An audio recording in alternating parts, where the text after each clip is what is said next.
What's up, savages? I've been cooking up this video for a long time. I've been searching through Google Images to find all the missing pieces, so I hope you guys all enjoy a lot of these old pictures here as I tell the story of Halo 2 2005. Ladies and gentlemen, welcome. Okay, this is going to be very exciting because this is Halo 2 Memory Lane. I did one with Halo 1 basically from 2002 all the way to 2004, mainly because, you know, it was kind of pieced out and I wasn't a humongous part of it. But from this point on, it's going to be each year is going to have its own dedicated video, and today I'm going to be starting off with the year of 2005. So, the most important thing to know is that in the 2005 season, there was a shit ton of events. I think there was like 12 plus. There was a lot of events, and it kept getting bigger and bigger and bigger and bigger and bigger throughout the entire season. It was really awesome. It was really the birth of basically competitive console FPS in North America, and I thank MLG for that. So without further ado, I'm going to introduce you to a team who only lost one event in the entire year, and that's STK. Now, STK originally started off as STK, and then they got picked up by 3D. Also, by the way, you know who that fucking guy is in the middle? You'll never guess it. That's fucking Maven! Would you expect to this guy right here in the middle to be this stupid piece of shit who lives with me, balding, insecure, and mildly retarded? No, you wouldn't. You're like, wow, man, this guy's got a lot going for him. He's got a nice head of hair. He's got this weird, like, chin thing going on.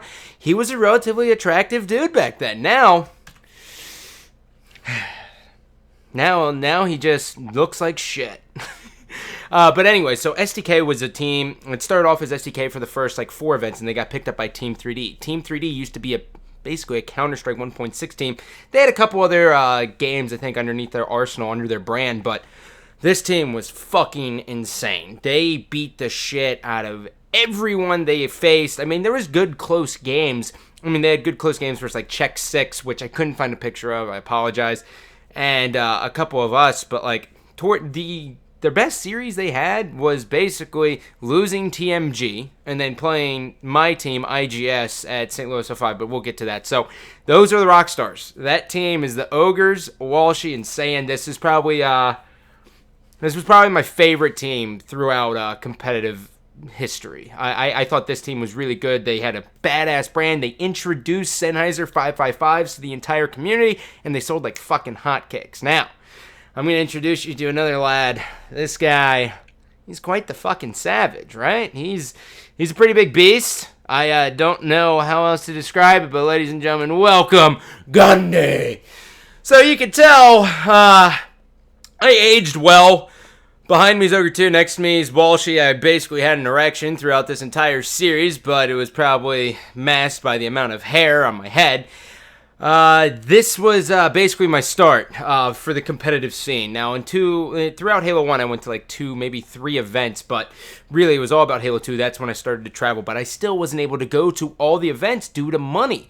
So, you know, obviously, you know, you're a 14, 15-year-old kid trying to travel around the country. It gets a little bit difficult, but luckily I was able to acquire sponsored like halfway down the way, and it was fucking awesome. So the next person you're going to meet is a guy who I hate, but I can't leave him out in competitive Halo history because he's been a staple in it. This is going to be T Squared. Now, T Squared and throughout 2005 had actually a really good year. He started off, I forget where he placed at the beginning, but throughout, I mean, he consistently always placed inside the top 8, and then he was actually the first team to beat Team 3D at Philadelphia 2005. Now, there's a big asterisk, okay, on Philly 2005. Philly 2005 was a Halo 1 and a Halo 2 event, and at this event, basically, it was Thursday, Friday was Halo 1, and then Saturday, Sunday was Halo 2, but there was a fucking curveball thrown because it was Team Slayer only. You were only playing Team Slayer. We had, like, maps like Gemini, Backwash, like, it was a fucking nightmare. So, a lot of people don't kind of give them the credit for that, but TMG is also a team. It was Zyos, T Squared, Fonzie, and Fallacy. Those 3 ended up becoming straight ripping later on down the road, but we'll get to that. And even though they have an asterisk over their name for Philly, they beat the shit out of us at Las Vegas 2005, which was basically the next event. Team STK, or Team 3D, whichever you want to refer to them as throughout this era, they went to WCG to compete in 2v2s. During this time that I got my first MLG event win at Nashville, and then my second one at Seattle, they won North America WCG 2v2, and then they won the entire championship of it all. They won the whole fucking thing. So these two, the Ogres, are, when we were playing for Chump Change, they were going to WCG and kicking ass. It was really cool. So now I'm going to introduce you to one of the more, I guess not prestige teams, but one of the teams who had a lot of, hype around them when it formed, and that's Team IGS. Now, from the far left, that's going to be Shockwave. In the middle left, that's McGavin. Mid-right is Sergio, and then by my retarded face and my stupid Guinness hat, because I'm, 16, maybe 15 at the time, and I thought it was cool to have a hat with that and my cargos I look good. I look damn good. But so we are notorious for the world's biggest choke in competitive FPS history. So we show up to St. Louis, and this was the event. Like, we formed at the last event, we had Vash, and we were like, you know what, we got this fucking shit, bro. We got it, right? So we go in there, we have Sergio, and Sergio used to play for Check 6. We picked him up. We were gelled very, very well. It goes to game 11, okay? Everyone's like, holy shit, Sergio hits like this nasty double no-scope on Ivory Tower. The crowd fucking erupts. Not saved on VOD. So, we go to game 11. It's game 11, Team Slayer Beaver Creek, right? It's like 42 to... No, it's like 40 to 27, 28, right? And we're like, oh my god. I remember thinking in my head, I was like, oh my god, we're gonna fucking win. Like, we're gonna fucking do this. I'm gonna beat the fucking Ogres, right? And I'm zoned in. There's nothing around me matters. I am zoned in to the point where I'm like, yes! Yes! Next thing I know, they fucking win the event. I completely blacked out. Shockwave went like 7-16. We blew basically a 14-point lead, and they ended up beating us like 50-44. And that's when I'll never forget. I looked at the forums after, which was like the worst mistake. The worst thing you can ever do is always look at the forums after an event, or like Reddit nowadays. But I looked at the forums, and I just remembered people saying, like, there's no way Team 3D is ever going to lose an event. If IGS blows a 14-kill lead, and I just remember seeing that, and I fucking closed out. I was like, fuck this guy, fuck all these people, I hate everyone, god damn it, right? So that was fun. But also, at St. Louis was the birth of Karma. So what you're looking at here is actually the straight ripping team that attended St. Louis. On the far left, that's Fallacy. Mid left is going to be Zyos. Mid right is Fonzie. And this big guy at the end is Karma. So Orlando was the first event anyone even knew who Karma was. Everyone kind of knew Karma as this like online kid who was like a head-to-head guru, and he was just good online. No one knew what to expect of him to look like. So when he showed up and he was black, he was a little bit overweight and dreads, and he wore like wife beaters at the time, everyone was like,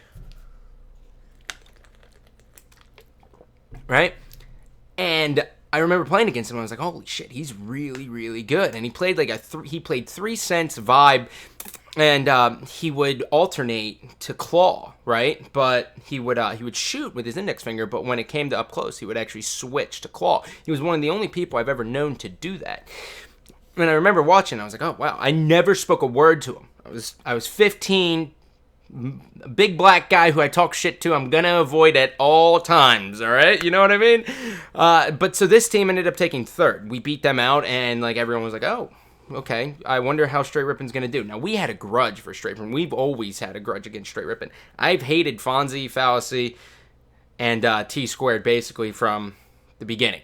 And it just kind of built up over the years, so it was really interesting. Now, at the 3 events that the Ogres didn't attend, we actually found the birth of a couple players here, and that's going to be Strongside and Elamite. Now, Elamite Warrior's the one on the far left. He ended up becoming the U.S. champion in Halo 3. I think he won the most events in Halo 3. I could be completely wrong, but he ended up becoming really fucking good. Now, that's Aaron Elam's brother, a.k.a. Ace, who's on Optic Halo. and he is the global champion. Now, in the mid-left, that is Strong Side. Strong Side he was this young talent, and he was known for free-for-all at the event, and he was known to be annoying as shit because no one could ever kill him. And as it progressed, so after Seattle, just real quick, after St. Louis, we get on to practice, my team, IGS, which is going to be, I'll just show it to you one more time, which is McGavin, Sergio, and Shockwave. After that event, we get on to practice, and Sergio gets addicted to World of Warcraft at the time. It was a fucking epidemic going around, and no one knew what the hell was going on. So he's in his own world, right? And I remember we finally get him on to practice, and we're going over lockout. And, one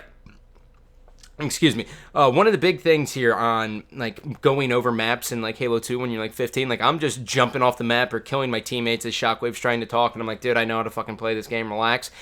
And so Sergio grabs, the sniper, right? And he shoots fucking Shockwave right in the head. And, Shockwave just fucking loses it. He starts bitching out Sergio, more than I've ever seen anyone bitch out anyone in my entire life. And Sergio goes, all right, I fucking quit. Signs off. I message him on my name. He's gone. Sergio's gone, so we're looking for a fourth. And to this day, Sergio will still say, he hated Shockwave at the time. He just didn't want to deal with him. So he said, bye, bitch. And I was like, it was so heartbreaking because I really liked teaming with Sergio. But, thanks, Shockwave. Regardless, we won a couple events together, bro. I love you. So Sergio went away, and we picked up Karma. We go to Seattle, and we actually have Defy as a fourth. Now, Defy is going to be this guy right here. I couldn't find a picture of him in 2005. He was a young stud. He looked really good in 2005. This is actually when he was on my team in Legends in Halo 3 as well. And so we go to Seattle. I get my second event win. And then after that, we're like, okay, who are we going to pick up? We have there's four more events, but we can only attend two, Shockwave and I. And we decided to run games, and everyone's talking about Strong Side. So we end up grabbing Strong Side, and we're running games with him. And I'll never forget, it was the first game of Capture the Flag Sanctuary, and we're playing exit wounds, just kids who stay at home and homeschooled. Doesn't matter. And he grabs the brainer, and he just destroys everyone. And Shockwave's like, I love you. And I'm like, that was pretty impressive. And so we pick him up, and we get fourth at Chicago, and it was it really sucked. It was just a shitty event to be a part of, getting fourth. We lost to FBI agency or some shit. All I know is I lost to STK Tupac when he didn't really even give a shit about the game, and it was absolutely heartbreaking for us. It was T Squared, Tupac, and two other people, I forget, but it sucked. And so we go into the national championship. We end up going to a LAN. Now, LANs back then, they were okay-ish. They sometimes happened, but for the most part, it wasn't very likely that you would go and LAN another team. So we go and LAN versus Legends. Now, Legends at the time ended up being Defy, Vash, Mac, and T Squared. Now, I'm going to introduce you to Vash and Mac. Now, Vash and Mac are going to be the two guys in the middle. The yellow shirt with the kid who... I don't really know how to describe him. Long hair, really pale, pretty much a genuine asshole. But he was a cool dude to hang around with. The guy to the right is going to be Mac in the blue shirt with the hat, khakis. Lacrosse player. He was actually a really good dude. And so we end up landing against them for the entire week. And we go into the national championship. We beat everyone, every single person, and then we lose to Team 3D in the finals, and we ended up losing 6-4. Strong Side whiffed a nade on a ball kill, and that was really it. I mean, the series wasn't no one expected us to win, but the fact it was 6-4 still made us feel better, and that was for the biggest prize purse at the time. And those were basically the teams that ended up carrying into the 2006 season. Now, a couple other people that are important to highlight that I forgot to actually add in this. Captain Anarchy, who was he was from Arizona. He was a really, really good player online, but no one really knew how to team with him because he was a kill whore. What you guys say, we called it a power weapon whore, but he was a beast. At Las Vegas was basically his first event in 2005, and he destroyed us. He single-handedly destroyed us. He went 57. I'll never forget. He went 57 and 20 in a game, and they lost.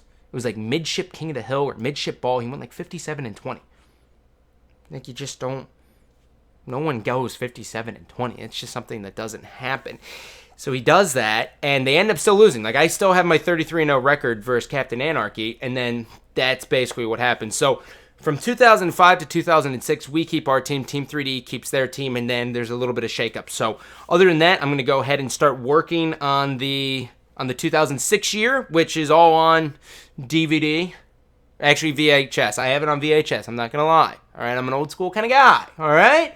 But it's all over the place. So other than that, I love you. I hope you guys enjoy this, but I don't love you. Take it easy. And you see how I broke that up right there? All right, I'm done.